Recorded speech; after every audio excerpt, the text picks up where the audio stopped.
साथ एक बड़ी खबर के साथ कोरोना संक्रमण के आंकड़ों से जुड़ी हुई है। लगातार गिरावट का दौर जारी है कोरोना संक्रमण की रफ्तार में। 24 घंटे में कोरोना के 46,148 नए मामले रिपोर्ट हुए और देश में कोरोना के एक्टिव केसेस फिलहाल हैं 5,72,994। कोरोना के आंकड़ों में पूरे देश में गिरावट जारी। पिछले 24 घंटों में 46,148 नए मामले सामने आए हैं और कुल एक्टिव केसेस की संख्या हो गई है 5,72,994। और अगली बड़ी खबर गाजियाबाद से है। बुजुर्ग पिटाई मामले में बड़ी खबर है। सभी आरोपियों पर राष्ट्रीय सुरक्षा कानून की धाराएं लगा दी गई हैं। ट्विटर के एमडी को बुलाने के मामले में भी अपडेट है। कर्नाटक हाई कोर्ट के आदेश के खिलाफ आज गाजियाबाद पुलिस सुप्रीम कोर्ट में अर्जी दाखिल करेगी। कर्नाटक हाई कोर्ट ने ट्विटर के पक्ष में फैसला दिया था। कर्नाटक हाई कोर्ट ने कहा कि गाजियाबाद पुलिस वर्चुअली ट्विटर के एमडी से बात कर सकती है, पूछताछ कर सकती है। कर्नाटक हाई कोर्ट का यह आदेश था और इसी को चैलेंज करने जा रही है गाजियाबाद पुलिस सुप्रीम कोर्ट में। तो राष्ट्रीय सुरक्षा कानून की धाराएं आरोपियों पर लगाई गई हैं और ट्विटर के पक्ष में जो कर्नाटक हाई कोर्ट का निर्णय था उसके खिलाफ सुप्रीम कोर्ट जा रही है गाजियाबाद पुलिस। हमारे सहयोगी शक्ति सिंह हमारे साथ जुड़ गए हैं। शक्ति, जो जानकारी आपको इस संबंध में मिली है वो विस्तार से हमारे दर्शकों को बताएं। कितने आरोपियों पर राष्ट्रीय सुरक्षा कानून की धाराएं लगी हैं और क्या धाराएं लगाई हैं पुलिस ने और कब रुख करेगी सुप्रीम कोर्ट का गाजियाबाद पुलिस? देखिए, गाजियाबाद पुलिस, अगर सुप्रीम कोर्ट की बात की जाए तो गाजियाबाद के जो लोनी सीओ हैं वो निकल चुके हैं सुप्रीम कोर्ट के लिए। तो ये एक बड़ी अपडेट है जो कि कर्नाटक हाई कोर्ट के फैसले के खिलाफ आज गाजियाबाद पुलिस सुप्रीम कोर्ट में जा रही है। तो कहीं ना कहीं अगर माने पुलिस की, तो पुलिस का ये भी कहना है कि जिस तरीके से मामला गाजियाबाद का है, मामला उत्तर प्रदेश का है, तो वहाँ हाई कोर्ट ने जो राहत दी है ट्विटर के एमडी को, वो नहीं देनी चाहिए थी, क्योंकि मामला हमारे यहाँ का और हमने सिर्फ और सिर्फ बयान दर्ज करने के लिए बुलाया है, लेकिन वो नहीं आ रहे, उसमें अड़ंगा लगा रहे कहीं ना कहीं, जिसके बचाव में वो हाई कोर्ट कर्नाटक के में चले गए। उसी के खिलाफ अब यहाँ से गाजियाबाद पुलिस आज जो PIL है वो दाखिल करेगी सुप्रीम कोर्ट में और सुप्रीम कोर्ट में इसकी आज सुनवाई होगी, ऐसा माना जा रहा है, या बाद में होगी। अभी सुप्रीम कोर्ट इसमें डेट देगा, तो क्या देगा क्या नहीं देगा ये तो आने वाला वक्त ही बताएगा। फिलहाल इस पूरे मामले में, इस पूरे प्रकरण में जो उमेश पहलवान था उस पर सबसे पहले रासुका लगाने की पूरी तैयारी, प्रस्ताव जा चुका है और उस पर रासुका लगाई जाएगी। उसके बाद परवेश गुजर, उसके बाद 2 लोग हो रहे हैं जिनके ऊपर ये बात कही जा रही है। हालांकि अभी ये अंतिम नहीं है, पुलिस का ये भी मानना है कि अभी अंतिम नहीं है। जैसे जैसे कुछ और क्लू मिलते हैं, कुछ और जानकारी आती है कि किसका क्या रोल रहा, किसकी कितनी भूमिका थी, उसको देखते हुए ही उन पर ये बड़ी जो कार्रवाई है वह की जाएगी। फिलहाल उमेश पहलवान को कोई भी राहत नहीं दी गई है और सबसे पहले उमेश पहलवान के खिलाफ ही रासुका लगाई जा रही है। जी राजेंद्र जी, बहुत बहुत धन्यवाद आपका। आपने बहुत स्पष्ट कर दिया कि गाजियाबाद की लोनी थाना पुलिस रवाना हो चुकी है सुप्रीम कोर्ट के लिए और वहां पर वो कर्नाटक हाई कोर्ट के फैसले के खिलाफ अपील करेगी और कहेगी कि कर्नाटक हाई कोर्ट का जो आदेश है उसके विरुद्ध सुप्रीम कोर्ट आदेश दे ताकि ट्विटर के एमडी प्रस्तुत हो सकें लोनी थाना पुलिस के सामने। इधर गाजियाबाद के लोनी थाना क्षेत्र के टोली मोहल्ले में हथियारबंद बदमाशों ने कपड़ा व्यापारी के घर ताबड़तोड़ फायरिंग कर 4 लोगों को गोली मार दी। गोलीबारी में कपड़ा व्यापारी समेत 3 लोगों की मौत हो गई। एक महिला बहुत गंभीर रूप से जख्मी है, उसको आनन फानन में पुलिस ने और स्थानीय लोगों ने हॉस्पिटलाइज कराया। पुलिस के आला अधिकारी मौके पर पहुंचकर सारे मामले की जांच पड़ताल कर रहे हैं। सनसनीखेज ये हत्याकांड, सनसनीखेज गोलीकांड टोली मोहल्ले में गाजियाबाद के, और 3 लोगों की हत्या कर दी है बदमाशों ने घर में घुसकर फायरिंग करके। एक महिला को गंभीर रूप से वो जख्मी है, उसको भी गोलियां लगी हैं, वो हॉस्पिटलाइज है। पुलिस तफ्तीश कर रही है, जांच पड़ताल कर रही है कि बदमाश कौन थे, कैसे घर में दाखिल हुए, क्या मकसद था गोलियां चलाने के पीछे। पिता और 2 पुत्र, एक सफल व्यवसायी परिवार, उसमें 3 सदस्यों की हत्या हो गई, पिता और 2 पुत्रों की, और महिला जो घर में थी उसकी हालत बहुत गंभीर, वो हॉस्पिटलाइज अस्पताल में भर्ती। ताबड़तोड़ फायरिंग की है घर में घुसकर बदमाशों ने। कानून व्यवस्था की चिंताजनक स्थिति की ओर गाजियाबाद के ये सारी वारदात इशारा कर रही है। घर में घुसकर लोनी में 3 लोगों की हत्या से सनसनी फैल गई है। पूरे इलाके में हड़कंप, सनसनी। पुलिस मौके पर जांच पड़ताल उसकी जारी।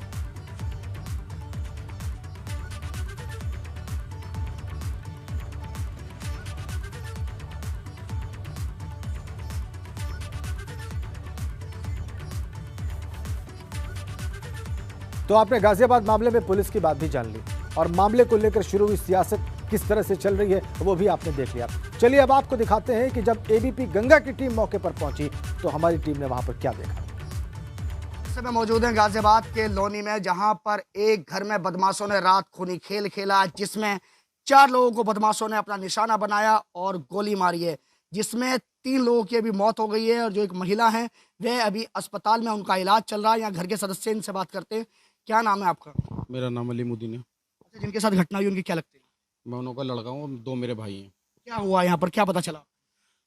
फैड की आवाज़ आई, फिर मैं जब से अंदर आया तो पता चला एक मेरा भाई यहाँ पड़ा मरा पड़ा है, एक भाई मेरा वहाँ मरा पड़ा है और मेरा बाप अंदर पड़ा है।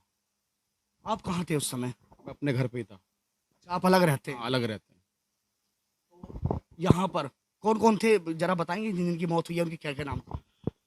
अभी मौत कहाँ हुई है? 3 लोगों की इसमें मौत हो गई। एक इमरान, एक अजरुद्दीन और एक रईसुद्दीन मेरे पापा। देखिए, बहुत ही दुखद हादसा है ये, जिसमें बदमाशों ने यहाँ पर खूनी खेल खेला है। और ये आपको सबसे पहले हम आपको ये दिखा रहे हैं कि यहाँ पर जो ब्लड है, वो ब्लड यहाँ पर है, वो ब्लड यहाँ पर इस समय पड़ा हुआ है। उसके ऊपर यहाँ पर जो मट्टी है वह डाली गई है ब्लड को छुपाने के लिए, वो आपको दिखा रहे हैं। तो रात यहाँ पर लगातार जो खूनी खेल खेला गया वो आपके सामने है। हम इस समय ऊपर की तरफ जा रहे हैं। बदमाशों ने नीचे से लेके ऊपर तक, बताया जा रहा है जो प्रथम जो तल है उस पर भी बदमाशों ने यहाँ पर खूनी खेल खेला है। लगातार बदमाशों ने इस घटना को अंजाम दिया। ये आप देख सकते हैं कि यहाँ पर ब्लड के निशान हैं। वह यहाँ पर महिला की चूड़ियाँ जो हैं वह चूड़ियाँ यहाँ पर टूटी हुई हैं। यहाँ भी ब्लड पड़ा है। तो इसमें अभी तक 3 लोगों की मौत हो गई है और जो महिला है वह फोर्टिस अस्पताल में इस समय उनका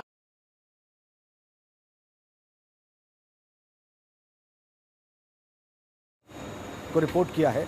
आप देखिए तस्वीरें, ये उस घर की तस्वीरें हैं जहां पर 3 लोगों की गोली मारकर हत्या कर दी गई।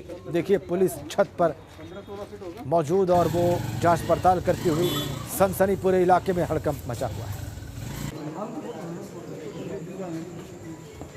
उत्तर प्रदेश में लॉ एंड ऑर्डर नाम की चीज़ नहीं है और गाजियाबाद जनपद में पुलिस एकदम निकम्मी हो चुकी है, नाकारा हो चुकी है। सरेआम व्यापारियों को घर में घुस के मारा जा रहा है। मैं समझता हूँ इससे बड़ा जंगल राज इस प्रदेश में हो नहीं सकता, क्योंकि अगर व्यापारी अपने घर में भी सेफ नहीं है, सड़क की और दुकान की बात तो बहुत दूर की है। व्यापारियों को घर में घुसकर एक नहीं 4 लोगों को मार दिया गया और गाजियाबाद पुलिस बैठी है। एक मोहल्ले में एक परिवार में 4 लोगों को गोली लगने की सूचना प्राप्त हुई और जिसमें से अभी की स्थिति है कि 3 लोगों की मृत्यु हो गई है और एक महिला घायल है जो उपचाराधीन है। घटनास्थल पर फील्ड यूनिट, डॉग स्क्वाड सभी टीमें अपना अपना काम कर रही हैं। हमने थाना सर्किल स्तर पर अलग अलग 3 टीमें बनाई हैं जो अलग अलग पहलुओं की जांच कर रही हैं। घटना घनी बस्ती में हुई है। घटना के पीछे क्या कारण रहे इसकी जानकारी की जा रही है। चलिए आगे बढ़ते हैं। जिला पंचायत अध्यक्ष को लेकर निष्कासन की कार्रवाई जारी है। समाजवादी पार्टी के बाद बसपा ने भी अपने नेताओं पर कार्रवाई की। बिजनौर में बसपा के जिला अध्यक्ष ने कड़ा रुख अपनाया है। जिला पंचायत के 2 सदस्यों को पार्टी से निष्कासित कर दिया है। इससे पहले अखिलेश 11 जिला पंचायत अध्यक्षों की छुट्टी कर चुके हैं। बिजनौर बीएसपी जिला अध्यक्ष ने ज़िबा अनवर और अनवर हुसैन को पार्टी में अनुशासनहीनता और पार्टी विरोधी गतिविधियों में लिप्त पाया है और कार्रवाई की है, पार्टी से निकाला है। तो सपा के बाद अब बसपा ने अनुशासनात्मक कार्रवाई की है। पार्टी विरोधी गतिविधियों के आरोप पाए जाने के बाद अपने 2 जिला पंचायत सदस्यों के खिलाफ बिजनौर में ऐसा हुआ है। बीएसपी ने जिला पंचायत के 2 सदस्यों को पार्टी से निकाल दिया है। बड़ी खबर, दोनों ही विरोधी पार्टियां कार्रवाई करने में जुटी हैं अपने जिला पंचायत सदस्यों पर। अखिलेश यादव ने पहले ताबड़तोड़ एक्शन लिए, उसके बाद अब बीएसपी के जिला अध्यक्ष ने भी कड़ा रुख अख्तियार किया बिजनौर में अपने पार्टी के मेंबरान पर।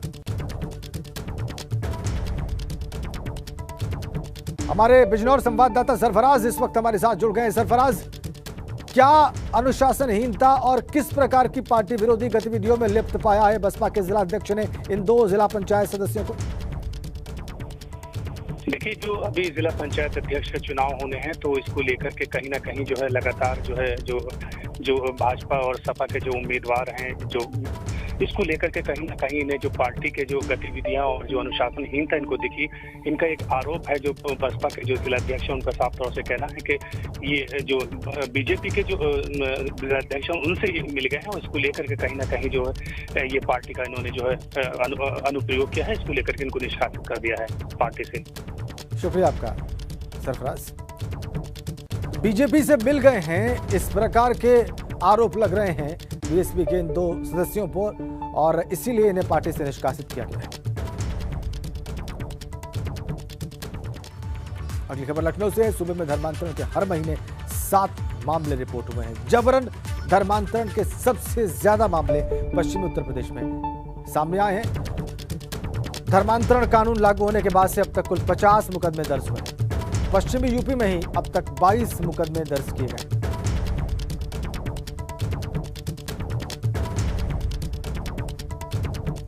धर्मांतरण कानून लागू होने के बाद से अब तक कुल 50 मामले दर्ज हुए हैं, 22 अकेले पश्चिमी उत्तर प्रदेश में, और औसतन हर महीने 7 मुकदमे 7 मामले धर्मांतरण के दर्ज हुए। ये है धर्मांतरण मामलों की चार्जशीट प्रदेश में। धर्मांतरण अध्यादेश लागू होने के बाद 50 मामले दर्ज हुए हैं पूरे प्रदेश में।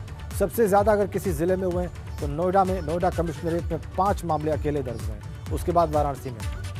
और अगर मंडल की बात करें, मंडल स्तर पर बात करें तो बरेली वो मंडल जहां पे सबसे ज्यादा 16 लोग इन मामलों में जमानत पर छूटे हैं। 25 आरोपी अभी तक पुलिस की गिरफ्त से बाहर हैं। 22 केसेस में पुलिस ने चार्जशीट भी दायर कर दी और 3 केसेस में पुलिस ने फाइनल रिपोर्ट भी लगा दी। धर्मांतरण के बढ़ते मामलों की पूरी जानकारी एबीपी गंगा इस वक्त आपको दे रहा है। मेरठ में कुल 12 मामले दर्ज। जोन वाइज, मंडल वाइज हम आपको स्थिति बता रहे हैं। बरेली में 10 मामले दर्ज, गोरखपुर में 7 मामले दर्ज हुए। मंडलवार स्थिति क्या है धर्मांतरण के मामलों की, वो हम आपको बता रहे हैं। लखनऊ और वाराणसी में 4-4 मामले दर्ज हुए। आगरा में 3 मामले दर्ज हुए। और एक बड़ी अपडेट लखनऊ से हमारे पास है। राष्ट्रपति के आगमन पर अलर्ट पर है स्वास्थ्य विभाग। किसी भी मेडिकल इमरजेंसी से निपटने के लिए स्वास्थ्य विभाग अलर्ट पर आ गया है। लखनऊ के 6 अस्पतालों में सेफ हाउस बनाया गया। अस्पताल में 6 से 10 बेड्स स्पेशलिस्ट डॉक्टर्स के साथ तैयार किए गए हैं। रेलवे अस्पताल की टीम को भी तैयार रहने के निर्देश हैं।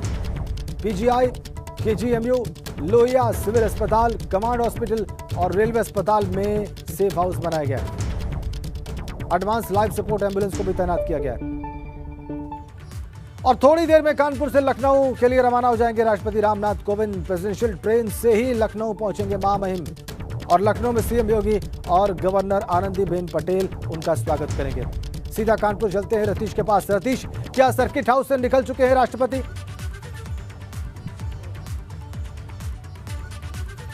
बिल्कुल, देखिए आपको सबसे पहले तस्वीरें दिखाना चाहेंगे। फ्लीट आ चुकी है। राष्ट्रपति रामनाथ कोविंद बस कुछ ही पल में सेंट्रल स्टेशन पहुंच जाएंगे। कानपुर सेंट्रल स्टेशन पहुंच रहे हैं। सर्किट हाउस से वो निकल चुके हैं और जैसा कि 10:10 पर उनको वहां से निकलना था, 10:20 पर जो प्रेसिडेंशियल ट्रेन है वो प्लेटफॉर्म नंबर 1 पर मौजूद है और उसमें वो सवार होकर के लखनऊ की तरफ बढ़ेंगे।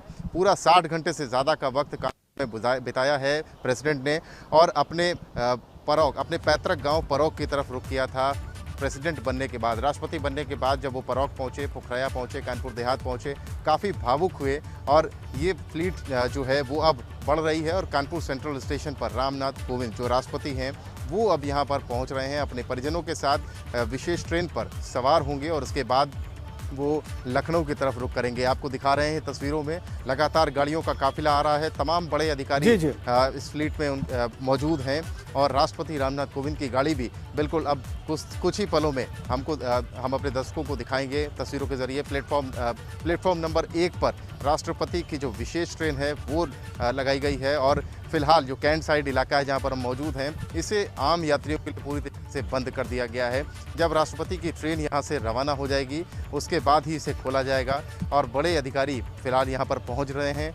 फ्लीट कुछ ही देर में जो राष्ट्रपति की गाड़ी है वो यहाँ पर पहुँचेगी और उसके बाद वो सेंट्रल स्टेशन के अंदर जाएंगे। जो प्लेटफॉर्म नंबर 1 है वहाँ पर उनकी विशेष ट्रेन लगाई गई।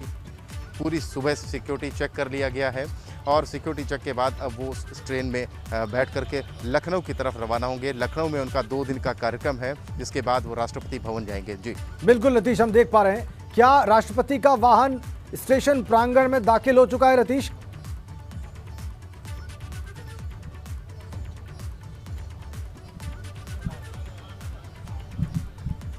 रतीश, आपको मेरी आवाज मिल रही है?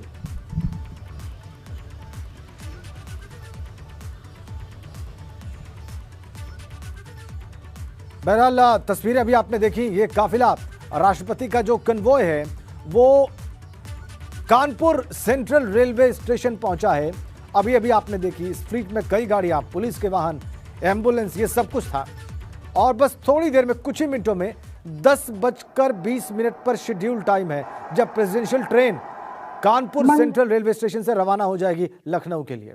और इसके लिए उस ट्रेन में सवार होकर लखनऊ जाने के लिए राष्ट्रपति पहुंच गए हैं कानपुर सेंट्रल रेलवे स्टेशन। सीधा कानपुर लिए चलते हैं आपको। राष्ट्रपति रामनाथ कोविंद रवाना हो रहे हैं लखनऊ के लिए। और ये देखिए आप प्लेटफॉर्म पर Kanpur central station railway station के प्लेटफॉर्म पर सवार हो रहे हैं। प्रेसिडेंशियल ट्रेन में, प्रेसिडेंशियल एक्सप्रेस में राष्ट्रपति रामनाथ कोविंद 60 घंटे से ज्यादा कानपुर में रुकने के बाद अपने पैतृक गांव, अपनी मातृभूमि की रज अपने माथे पर लगाने के बाद उस कानपुर को प्रणाम कह रहे हैं, विदा ले रहे हैं और रवाना हो रहे हैं उत्तर प्रदेश की राजधानी लखनऊ के लिए, जहां पर अगले 2 दिन वो रहेंगे और फिर वहीं से वापस दिल्ली के लिए रवाना हो जाएंगे। प्रेसिडेंशियल एक्सप्रेस में सवार हो गए और अब यहां से वो उनकी ट्रेन रवाना हो रही है लखनऊ के लिए। बिल्कुल जो तय वक्त था, लगभग उसी वक्त पर वो अपनी ट्रेन में सवार हो गए हैं। 10:21 पर वो अपनी ट्रेन में, प्रेसिडेंशियल एक्सप्रेस में सवार हो गए कानपुर सेंट्रल रेलवे स्टेशन पर। ये तस्वीरें सीधी हैं आपकी स्क्रीन पर कानपुर सेंट्रल रेलवे स्टेशन से। तमाम बड़े अधिकारी, कानपुर के गणमान्य लोग उनको विदा देने के लिए वहां पर पहुंचे। और ये देखिए, ये ट्रेन तैयार कानपुर सेंट्रल रेलवे स्टेशन से रवाना होने के लिए लखनऊ के लिए, लखनऊ के चारबाग रेलवे स्टेशन पर रवाना होने के लिए। वहां पर तैयारियां पूरी, कल से ही सारे बंदोबस्त, सारे इंतजामात पूरे। राष्ट्रपति रामनाथ कोविंद सवार हो गए हैं उस ट्रेन में जिससे उन्होंने दिल्ली के सफदरजंग से यहां कानपुर तक का सफर तय किया था। कानपुर वो इसी ट्रेन से आए थे और अब देखिए वो प्लेटफॉर्म भी हटा दिया गया जिस पर अपने कदम रखकर वो इस ट्रेन में सवार हुए थे। और ट्रेन का दरवाजा बंद, बोगी का दरवाजा बंद। देखिए भारत सरकार की सील इसके दरवाजे पर। और अब ये ट्रेन तैयार, बिल्कुल आप गार्ड्स को देख सकते हैं फोन पर बात करते हुए। जबरदस्त सुरक्षा व्यवस्था आप जैसा कि देख पा रहे हैं इन तस्वीरों में। किस तरह की सुरक्षा व्यवस्था, आप इसका अंदाजा लगा लीजिए। हर कदम पर पुलिसकर्मी मौजूद हैं, हर जगह पुलिसकर्मी मौजूद है। और पूरे रूट पर, रेलवे ट्रैक के दोनों ओर भी लखनऊ तक चप्पे चप्पे पर पुख्ता सुरक्षा व्यवस्था होगी राष्ट्रपति के लिए, राष्ट्रपति रामनाथ कोविंद के लिए। और ये ट्रेन अब यहां से रवाना होगी लखनऊ के लिए। किसी भी क्षण यहां से रवाना हो सकती है, वो वक्त उसका हो चुका है। राष्ट्रपति इसमें सवार हो चुके हैं और तमाम लोग जो कि राष्ट्रपति के साथ सफर कर रहे हैं वो भी इस ट्रेन में बैठ चुके हैं, अपना स्थान ले चुके हैं, इस ट्रेन में सवार हो चुके हैं। अब ट्रेन रवाना होने के लिए तैयार है लखनऊ के लिए, जहां पर अगले 2 दिन प्रवास करेंगे भारत के महामहिम राष्ट्रपति रामनाथ कोविंद। वहां पर कई कार्यक्रमों में हिस्सा लेंगे और फिर कल शाम को 4 बजे विशेष विमान से वापस राजधानी दिल्ली लौटेंगे। आए वो इसी प्रेसिडेंशियल एक्सप्रेस ट्रेन से, वापस जाना होगा उनका विशेष विमान से। तो ट्रेन की यात्रा का जो ये चरण है, ये इस पूरे दौरे में आखिरी ट्रेन यात्रा का चरण है। इसके बाद का सफर उनको हवाई जहाज से करना है, वापसी का सफर। इसी ट्रेन से वो दिल्ली से कानपुर पहुंचे। इसी ट्रेन से वो रवाना हो रहे हैं लखनऊ के लिए। इस तरह से कुछ क्षणों पहले इस ट्रेन में दाखिल हुए भारत के राष्ट्रपति रामनाथ कोविंद। ट्रेन के दरवाजे पर पहुंच के उन्होंने सबको अभिवादन किया, नमस्कार किया। कानपुर वो शहर जिससे उनका बहुत गहरा ताल्लुक, जन्म स्थान उनका, यहीं पर उन्होंने अध्ययन किया। जीवन के शुरुआती दिन इसी शहर में गुजारे और राष्ट्रपति बनने के बाद पहली बार आए। 3 दिन 3 रातें यहाँ के सर्किट हाउस में उन्होंने गुजारी, राष्ट्रपति के पद पर रहते हुए वो और उनकी पत्नी। और अब विदा ली है उन्होंने इस शहर से। उनकी ट्रेन किसी भी क्षण रवाना हो सकती है लखनऊ के लिए। प्रेसिडेंशियल एक्सप्रेस, शानदार ट्रेन, विशेष ट्रेन। 15 सालों बाद इस ट्रेन से भारत का कोई राष्ट्रपति सफर कर रहा है। इससे पहले राष्ट्रपति एपीजे अब्दुल कलाम ने इस ट्रेन का उपयोग किया था, अब राष्ट्रपति रामनाथ कोविंद ने किया है, वो भी अपने जन्म स्थान पर जाने के लिए। और अब इसी ट्रेन से वो रवाना हो रहे हैं कानपुर से लखनऊ के लिए। कुछ क्षणों पहले उन्होंने ऐसे विदा ली, अभिवादन किया, बाय कहा कानपुर को। और ट्रेन बिल्कुल तैयार रवाना होने के लिए। सुरक्षा चाक चौबंद पुख्ता, राजधानी लखनऊ तैयार राष्ट्रपति को रिसीव करने के लिए। अगले 2 दिन भारत के राष्ट्रपति सूबे की राजधानी लखनऊ में रहेंगे। कल शाम को वापसी होगी उनकी विशेष विमान से देश की राजधानी दिल्ली के लिए। अभी वो ट्रेन में सवार हो चुके हैं, प्रेसिडेंशियल एक्सप्रेस में बैठ चुके हैं और ट्रेन अब रवाना हो गई। ट्रेन चल पड़ी है लखनऊ के लिए। कानपुर से निकल गई प्रेसिडेंशियल एक्सप्रेस लखनऊ के लिए। ये देखिए, ट्रेन धीरे धीरे कानपुर सेंट्रल रेलवे स्टेशन के प्लेटफॉर्म नंबर 1 से खिसकती हुई थोड़ी देर में रफ्तार पकड़ लेगी और पहुंच जाएगी लखनऊ।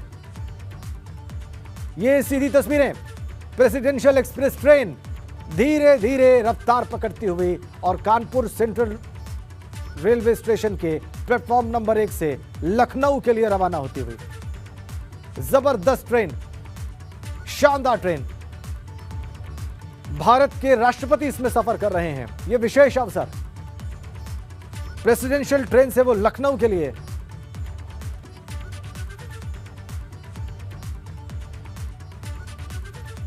रवाना हो रहे हैं। ट्रेन लखनऊ पहुंचेगी थोड़ी देर में और वहां पर मुख्यमंत्री और गवर्नर उनका स्वागत करेंगे। तमाम बड़े अधिकारी कानपुर मंडल के उनको सी ऑफ करते हुए, उनको विदा देते हुए कानपुर से। आप कानपुर के कमिश्नर राजशेखर को भी देख सकते हैं। सबसे आगे उन्होंने सी ऑफ किया राष्ट्रपति रामनाथ कोविंद को और कानपुर से लखनऊ के लिए रवाना हो गई है ये विशेष ट्रेन प्रेसिडेंशियल एक्सप्रेस।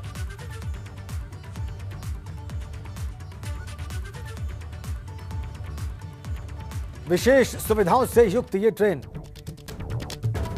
अभूतपूर्व सुरक्षा व्यवस्था में राष्ट्रपति रवाना हो गए हैं कानपुर से लखनऊ के लिए।